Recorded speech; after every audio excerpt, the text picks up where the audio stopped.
see if anybody's here.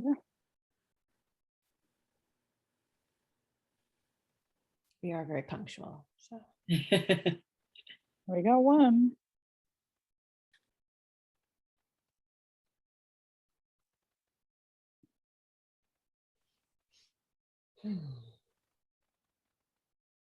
All right, well, I'm going to start my introduction and hopefully others will join. Hi, and thank you so much for coming. My name is Stacy and I'm a bookseller at Belmont Books. Belmont Books, for those of you who are not familiar with us, is an independent and locally owned bookstore in Belmont, Massachusetts, and we are about to celebrate our 5th birthday. Before we begin, I'd like to let you know that we have a number of events coming up, including a middle grade event with Elaine Demopoulos and Diana Wren in person tomorrow at 5:30. Please join us for our 5th birthday celebration on June 11th with a rain date of June 12th, and that will be outdoors. You can register for our June virtual events on our website, belmontbooks.com, which is also where you can purchase tonight's book, The Sharp Edge of Mercy. If you have any questions for the authors, please type them into the Q&A section.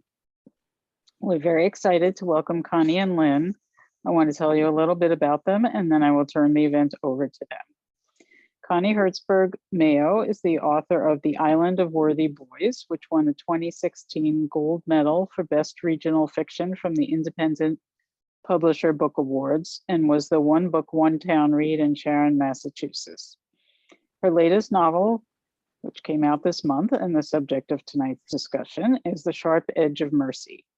Her short story, Little Breaks, was published by Calyx Journal. Connie grew up in Westchester County, New York, but came to Massachusetts to get a literature degree from Tufts and never ended up leaving. She works as a systems analyst and empty nests with her husband and 2 feuding cats.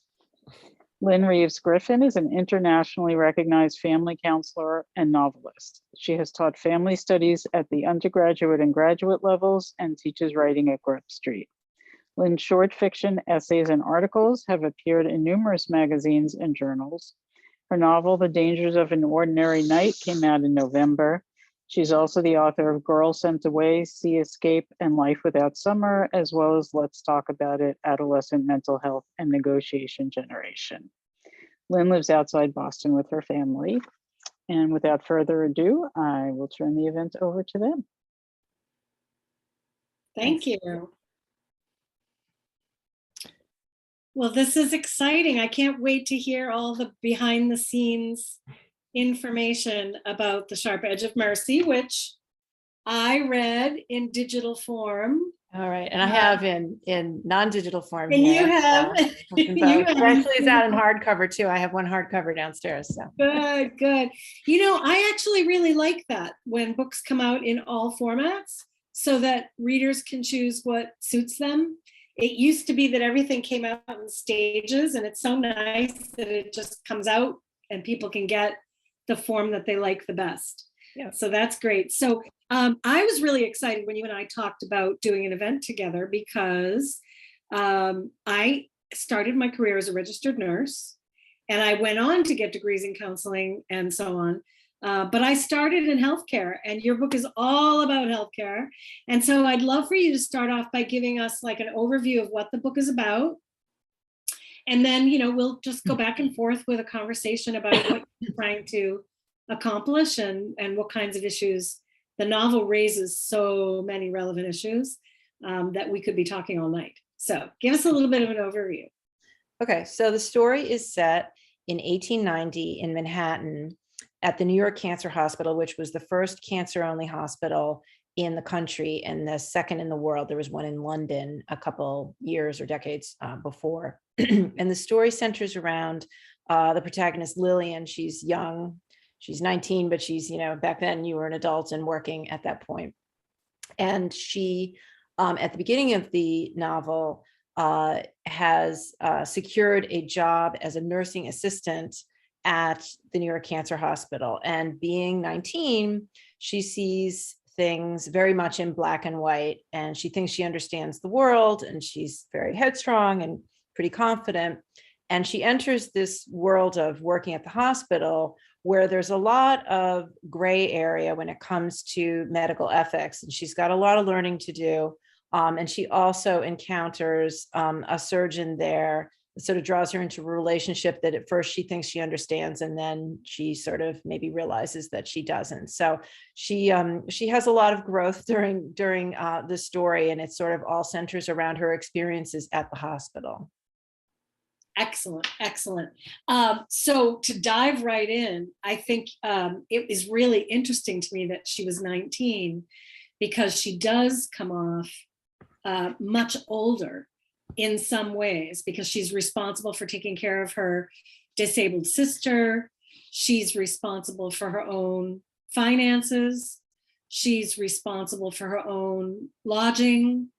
She's, got this job.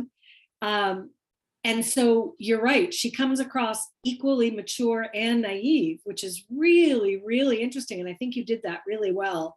How did Lillian kind of come to you as a character to explore in this particular story? Well, I have kids. They are 21 and 22. So when I was writing this story, and it just so happened that my daughter was about 19. Lillian is not patterned after my daughter, but having a child that age and knowing her peer group, I did see a lot of perhaps like overconfidence. Just sort of it's not really that they're cocky, it's that they think they understand the world because they've seen a certain piece of it, and they think that is all there is to know, and so it's pretty straightforward. And as parents, I think you look at that and you've seen decades more, and you know that, wow, there's a whole bunch of things out there that is going to make your life very complicated. And they sort of, at least my kids, really just didn't want to hear it, and thought that they sort of knew certain things, and then had to go out and, as they say, sometimes you have to put your hand on the stove to tell that it's hot, so there was a lot of that. And right. So that was definitely influenced the development of Lillian. I thought that she would be a really great vehicle to explore. I really wanted to write a book about medical ethics and sort of gray area stuff. And I thought, oh, it'd be perfect to have a young person who thinks she understands the world just wander into this area of science and medicine where things are not clear. Yes. And I think what's also done really nicely is she doesn't have anyone to help her figure that out. So she's as you describe, which is seeing a slice of life and thinking she gets it. But at the same time, she doesn't have anybody else telling her that she's only looking at it from one angle.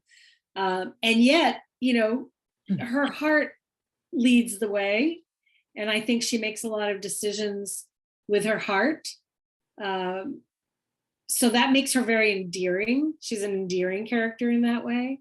Well, she, at the beginning of the book, she has made this decision to remove herself and her disabled younger sister, who's 14, from her single mother's care. And you sort of, need to read the whole book to figure out why that is. But that was a decision that was very rash. And so she's sort of, at the beginning of the book, it's not a spoiler alert, she's sort of making it work, but sort of not doing the greatest job of that, because here she is on the brink of getting this full-time job, and she's got this family member who needs a lot of care. And so from the very first chapter, she's making some decisions that aren't really the best. And as you point out, she really doesn't have any guidance because she's removed herself, from her, parent figure. So she's really out on a limb.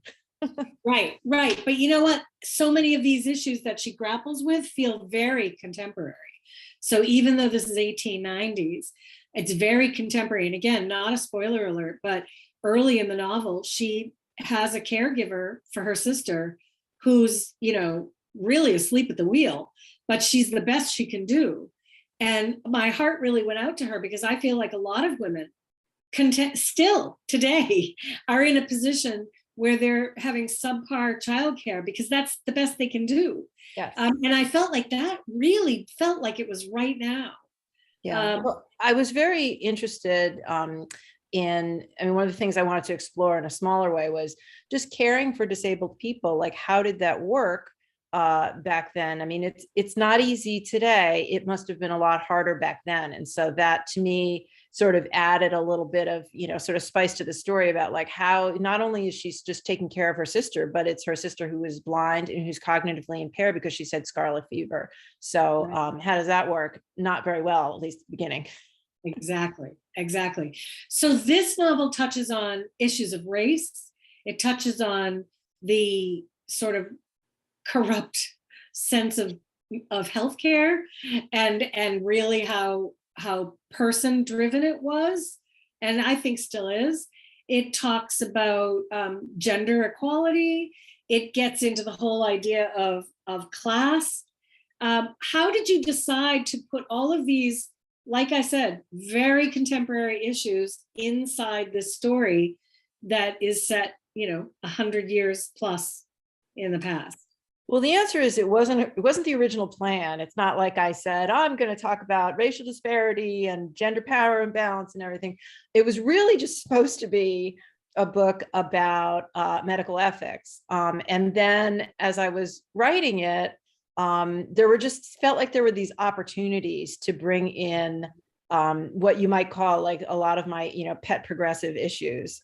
So I thought that it just sort of happened. I want to say a lot of the, especially the relationship with the surgeon was really not on my radar when I first started writing this book. But I started writing it in 2017, which was when in fall of 2017 was when the sort of Me Too hashtag really took off, although the Me Too movement actually sort of started before then. There was just so much in the news, and I would just, read the Washington Post in the morning on my phone, and then I would start writing. And really this sort of Me Too relationship in the book somewhat forced itself into the book. And I originally just thought, oh, there's going to be an arrogant surgeon, because of course there's going to be an arrogant surgeon, right? I mean, how could there not be? That would be unrealistic if there wasn't one, especially at that time. But then their relationship really was a product of just listening to the news. And when I was writing it, and I think I was writing about the middle of the book during the Kavanaugh hearings. And then, I pulled out all the stops. I was like, not even going to pretend that this isn't like as equally strong a theme in the book as the medical ethics theme. So yeah, definitely. Well, I thought the gender equality stuff was really important too. So what your character, Michael, I loved him so much. And I felt like he was really a support to her in a strong way. And it was through her love of him and his support for her that she was able to see the world very differently, but also very different from what the times were, right? So lots and lots of issues of the times that would have had her have a mindset that was one way, but because of her relationship with him and her love for him, she could see it differently. And I felt like that happened with her patients too. One of the things that I know as a nurse that was very formative for me was that I actually became a nurse in a period of time right before the AIDS epidemic. And so I really had my whole worldview changed by the care of the human beings that were in front of me. And I think that you did that really nicely with Lillian, is that she changes her outside worldview based on the people that are right in front of her. Yeah. And I thought that was really interesting. How did that happen for you? Well, I mean, I had to learn a lot about what was the state of cancer care at the time. And that I think influenced a lot of what Lillian's reaction was to these people, because hospitals were sort of seen as what they used to say as death factories. And a lot of it is because antibiotics were about 40 years off. And so to perform surgery, even though they were getting better about cleaning instruments and so forth, but still, when you don't have antibiotics, I mean, I think probably about half of the surgeries, people had these long convalescents in the hospital, because what would happen is they would have surgery and then they would sort of hang out, for a week, and then they would develop an infection, and then they would do another surgery to sort of cut out the infected tissue and try to patch you up. And then so they would have these repeat surgeries. So it took like a month or two to recover from a typical surgery, if you did recover, and some did not. And so So surgery was a problem because of a lot of reasons, including not having antibiotics, but also people would come to the hospital way too late. I mean, we're all about early detection now, and we have a lot of diagnostics for that. But people, because they were afraid of hospitals, they would wait until the last minute. And anybody who knows anything about cancer, it's like, that is not how you want to treat cancer. You don't want to be treating it at the last minute. And so outcomes were really poor. And so this became a lot about palliative care at this hospital, not because the doctors were bad or corrupt or whatever, but it was because the social attitudes towards hospitals and surgeries and doctors, and all they had was surgery. All they had was they could put people to sleep and cut them open. They didn't even have x-ray. They didn't have chemotherapy. They didn't have radiation. So, they did the best they could, but it was a bit of a scary place. And so there's just a lot of palliative care going on in the novel. Yeah. And even with the palliative care, it's very different back then from what it is now, because they didn't really have any medication. Like pain management was, grin and bear it or drink up. I mean, right. I thought that you had a lot of really interesting scenes where we got to see how pain was managed, and how far we've come in that way is just phenomenal. How did you do your research on those kinds of topics? So a lot of information that I got, so the archives for the hospital are actually coincidentally in the town where I went to high school, which I thought they'd be in Manhattan because the New York Cancer Hospital became Sloan Kettering. So I thought I'd be going to some basement in Sloan Kettering, but instead they were in Westchester County, much more convenient for me. So the archives had a number of things, including these annual reports where they would actually tally up donations and the sort of the whiskey budget and all sorts of things, how many people paid the low rent cost of being on the ward. And I think that was like $5 a week if you could afford it. But then if you wanted to have the high rent room, that was $20 a week. And of course they wanted to attract a lot of those people, but when you were really wealthy back then, a lot of times you would have a doctor come and actually perform surgery on your dining room table because you felt that was safer, although, one has to wonder if it really was safer. But that was a pretty typical way to have, surgery done, was on your dining room table if you're wealthy. So, the high rent rooms, were not always full, shall we say. But all this information was in these annual reports, which was fascinating reading, really. Yeah. So I worked at Mass General for quite a while. I worked at lots of Boston teaching hospitals, children's, Brigham and Women's. But when I was working at Mass General, they still had some of the wards where there were 10 people in one room and the nurse would just go person to person. And they also had a particular floor that was the higher care, where you got, you were served on china and you had better bed linens and you had better views of the city. And this was not that long ago. So that's incredible. I'm really surprised because I sort of felt like, oh, this is this classist Victorian thing. I had no idea this was going on in our lifetime. Yes. And it's so strange because I was reading about it in your story and I was like, oh my God, I remember those. I've been there.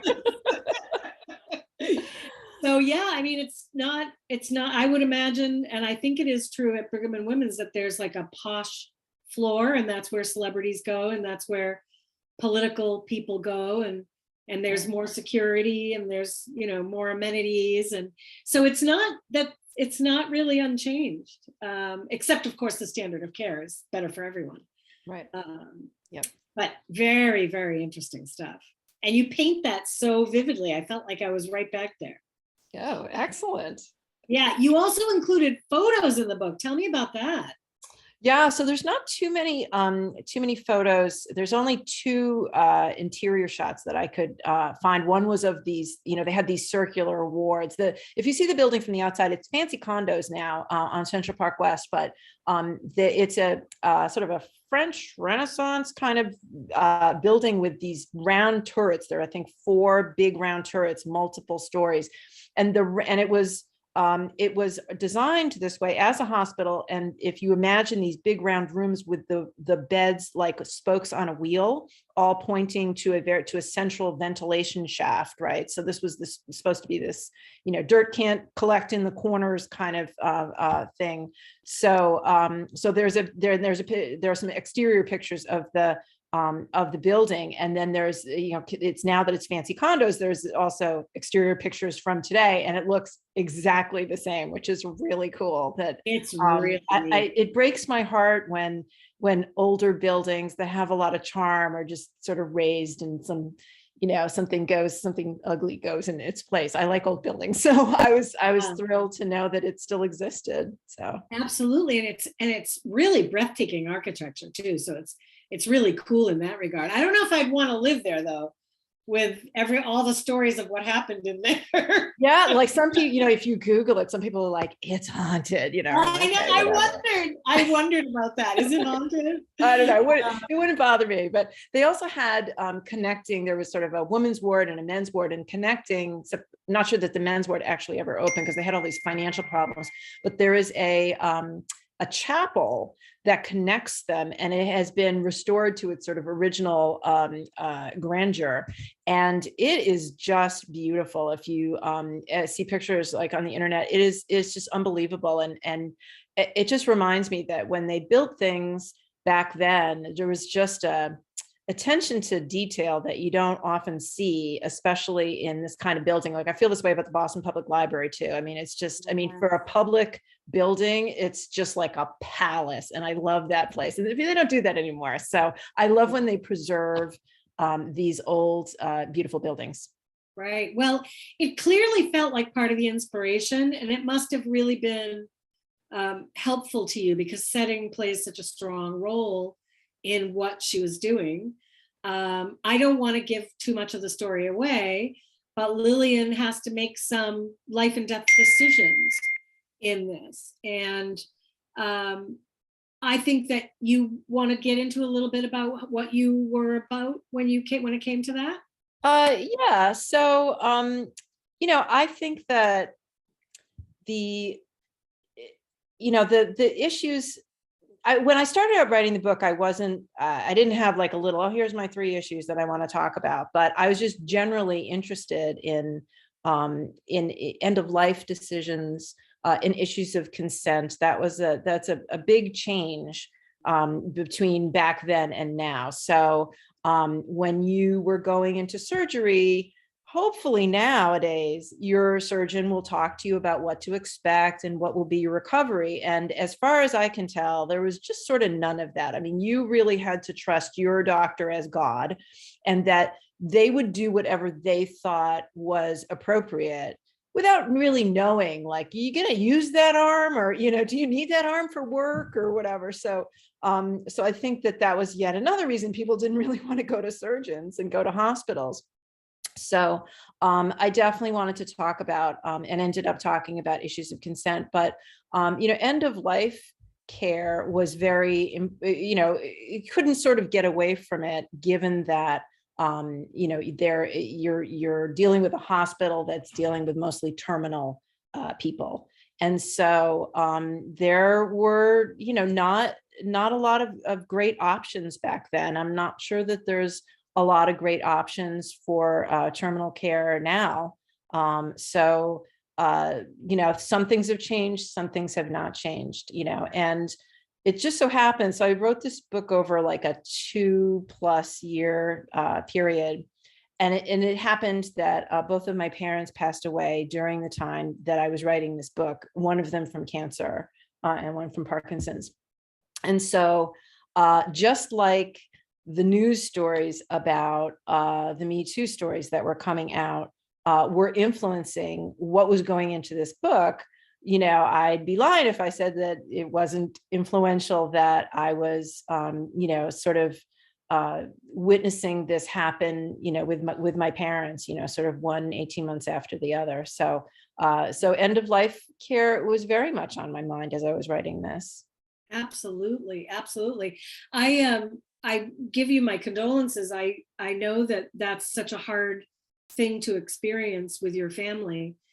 But I would agree with you, we've made great strides in including people in their own choices. I recall another example of as a nurse, as a young nurse, sitting at a patient's bedside and having her ask me, am I dying? And I wasn't going to lie to her. And so I said yes. And she thanked me for telling her, because nobody was telling her. And then I got in trouble. I got in trouble because I told her. I got called into the nurse's station and the chief resident was there, and I got yelled at because I told her, and I said I would do it again. She asked me and I told her. It's her life, not yours, you know? So we've come a long way from there, and given people a lot more say in the way in which they die. You know, the whole idea of hospice, the growth of hospice, and how empowering that is to people and their families. Those are really, really big changes. But, you know, the issue of consent that you get at, that threads through the novel too, because it's not only issues of consent related to surgery, but it's also issues of consent in relationships. And then it's consent as it relates to the life of a person with a cognitive disability. And that those three things really tie throughout the story too. So tell us a little bit about that, how all of these issues came forward, and were you surprised when they all connected in such a organic way? I was really surprised. And in fact, you know, because I was not planning on this being, I guess I see this book as really being sort of the two main themes, or sort of the Me Too theme and the medical ethics theme. And sort of both of these sort of stories, the common thread is of course Lillian, and she's experiencing both of these things. And then I got to a certain point, you know, sort of more than 3/4 away through writing. And then I realized I'm not exactly sure how I'm going to tie these two things together, like braid them together in the end. And I sort of panicked. So I used a device that a writer friend of mine calls Plot Babble. I'm sure other people have other names for it. And you just open a Word document and you just start typing as if you're talking to, you know, your author friend or your therapist or your whatever, right? And you're just like, I'm totally screwed here. I don't know what to do because this person doesn't know this person, blah, blah, blah. You just keep writing. And like sort of 3 pages later, I had sort of worked out a couple of ideas on how I could bring these two things together. And then one of them ultimately worked. But I was really nervous because I'd put so much effort into this. And I was like, why didn't, you know, I didn't outline the book. It really sort of grew very organically. And for my first book, I always knew the structure of it and I knew how it was going to end. And I really didn't for this one. And so, so the next one's already fully outlined. I know exactly what's going to happen because that was like real panic. Good. So yeah, tell us a little bit about your writing process and how each book is different, and why you decided to outline the next one. Well, that was so I don't panic again, I guess is the short answer. But so when I first started writing the first book, I really didn't know what I was doing.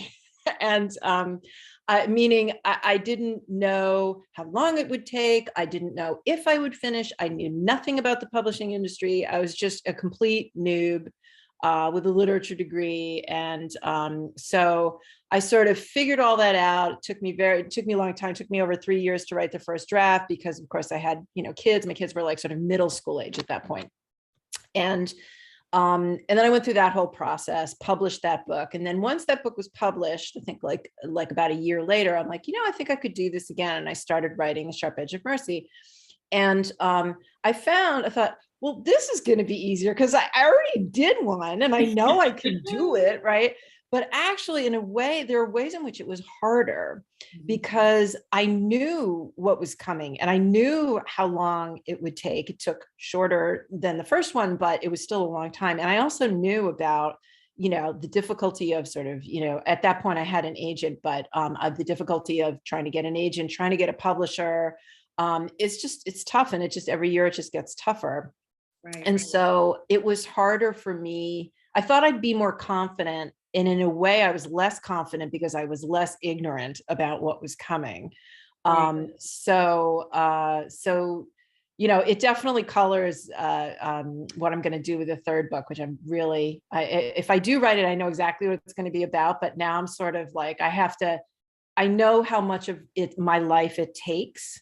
Yes. And I'm sure as an author yourself, you know this too. It's like when you commit to something like that, you're committing some serious waking hours to this effort. So you better be all in. And I can't write for like a couple days and put it down for 2 weeks and come back to it, because I just don't have the short-term memory to be able to remember like what I wrote. So I need to commit and write not every day, but almost every day, and just power through it. So I think I could do the third book. I think if I really commit to it, I think I could do it like in a year. But I don't have a year right now, so I'm not starting. Yeah. Is it also historical? It is. So it's set back in Boston. And I actually sort of happened upon this subject as I was researching the first book, which is set in Boston. And the third book, if it ever comes to be, is about how the city of Boston took the West End by eminent domain and destroyed all of the neighborhood there to put up Mass General and the Charles Gate apartments. And I just became really interested in learning about, when I learned about this neighborhood. And one of the things that I think is really interesting and relevant for today is that this neighborhood was very culturally diverse. There were all sorts of different immigrant type families living just side by side and very harmoniously. And it was not, even in other parts of Boston, different cultural groups were not necessarily getting along or living right, sort of one apartment next to the other.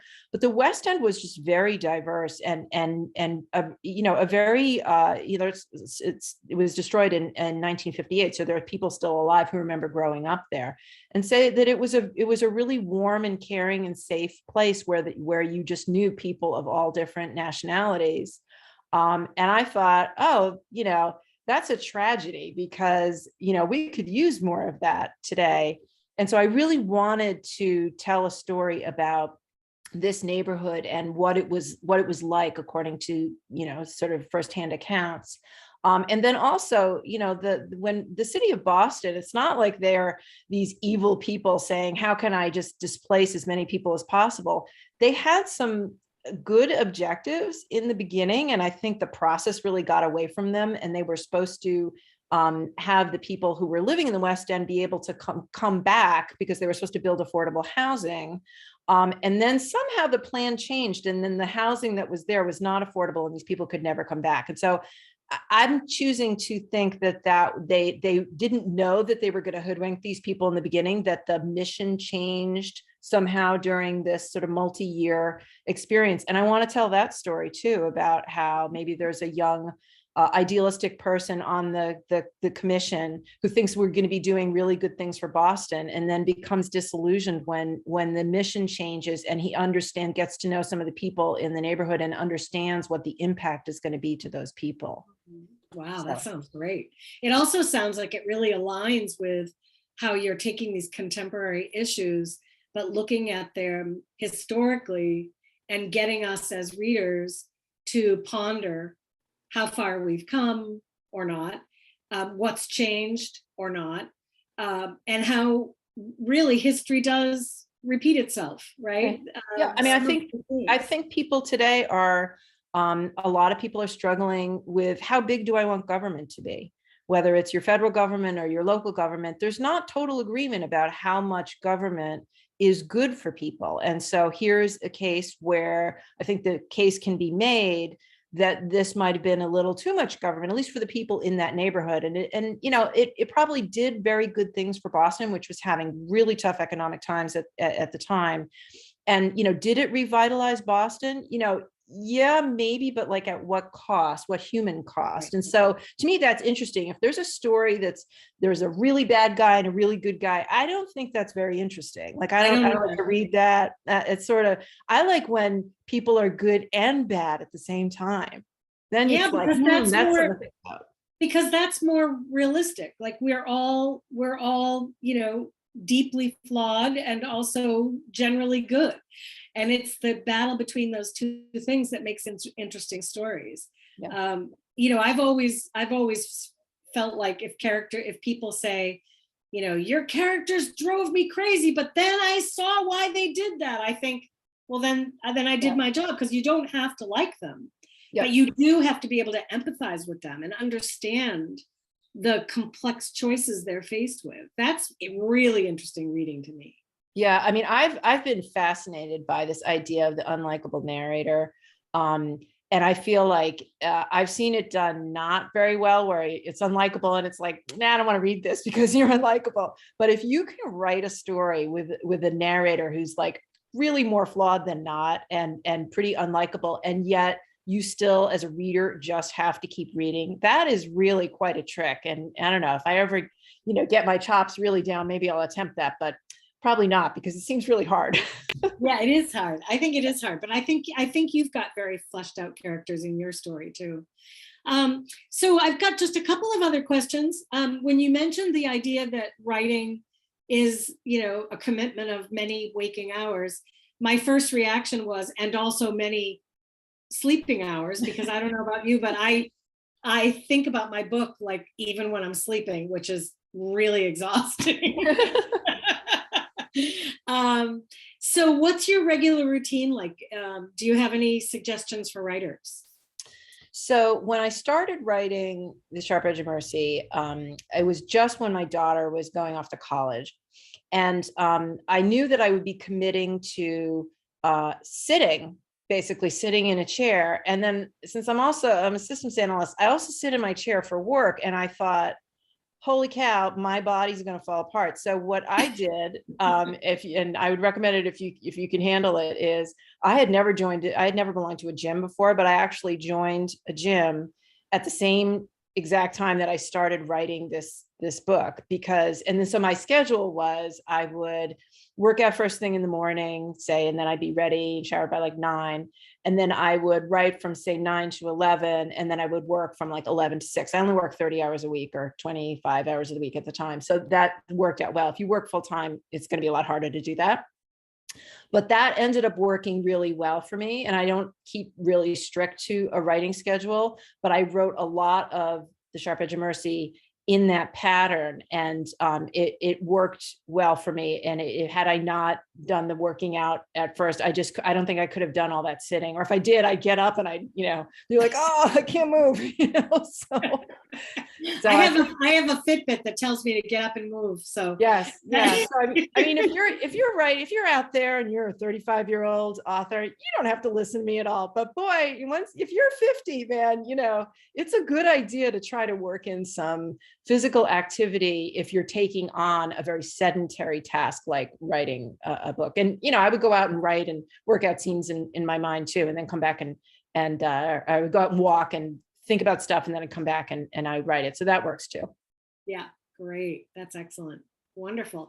Are there any things that you wish that I had talked about that you really want readers to know about your story and what you were trying to accomplish with this wonderful novel, which, by the way, I love the title. Love it. Thank you. So, I mean, I think the one thing that definitely sort of worked its way a little bit later into the story was I found out that one of the founders of the hospital, and the hospital was founded because in part because cancer was considered to be contagious even by some people in the medical community. And so sometimes cancer patients were turned away from general hospitals. And so if they had the courage to even go to a hospital, they might have been turned away. And so the New York Cancer Hospital was founded by a group of wealthy people who wanted to have a place where you would not be turned away if you had cancer. And one of the people who founded the hospital was this guy, Dr. J. Marion Sims, who some people may know of him. He's a bit infamous now because he's considered as they say, the father of modern gynecology, because he developed an operation to repair fistula, which I won't go into what that is, but if you know, you know. And so this was a great advance for something that was very problematic. But the problem was that he perfected his surgery.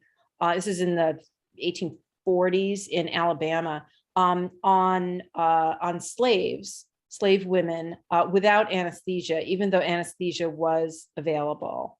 And because there was a thought at the time that African Americans did not experience pain in the same way that white people did. So he always used, when he perfected this and then went on to cure a lot of white women, he used anesthesia every time. But when he was sort of practicing, he did not. And so when I found that he was one of the founders of this hospital, I had to find a way, because, you know, a book about medical ethics, like you can't leave that part out, right? So I did find a way, I won't say exactly how, but I did find a way to work that in, even though he actually died before the hospital opened, like right before the hospital opened. But I had to find a way to work his story in so that the story of what he did to these slave women could be something that you learn about as you read this book. Right, right. That was amazing to me. And do you know anything about whether or not Memorial Sloan Kettering owns that story in a way and talks about the negative impact of that story? Or, you know, I don't know. That's a good question. I think, I mean, he didn't, you know, he did this perfected this operation sort of years before and in the South, and it was before the Civil War. And I mean, you know, so I'm going to guess that they're not really owning it, because it's not like, oh, he did that on the premises or anything. And it might just be sort of easy to not deal with right. that. And I think in today's day and age, where we're asking people to own their participation in some of these dreadful historic details, I would really wonder about that. That's very interesting. Yeah. It's a good question. I hadn't actually thought about, well, what Sloan Kettering's sort of ownership or lack of ownership is on that story, but it's a good question. Yeah, yeah. Well, you raised so many amazing things in this book. It's just such a fascinating read on a lot of levels, like on a history level, on an ethics level, and just as a great read. So so it's terrific. Congratulations. Great. Well, thanks so much. You know, it's been great talking to you. I love, you know, that I'm talking to a nurse. So you definitely, you know, can relate, and I think had a nursey experience of reading the book. So I totally did. I totally did. I did. It was great. And thank you so much to Belmont Books for hosting us. And of course, you can buy Connie's book, The Sharp Edge of Mercy, at Belmont Books. You can also get my latest, The Dangers of an Ordinary Night. Yes, which I've read. Very good. Stayed up way too late, Lynn. Thank you. Thank you so much. That's a Connie and Lynn, thank you. This was a great conversation. I really look forward to reading the book. It sounds really interesting. Great. And thank you. E.B., thank you for hanging with us during this time. And we hope to see you all at future events. And thanks again. Thanks. Thank you so much. Have a good night.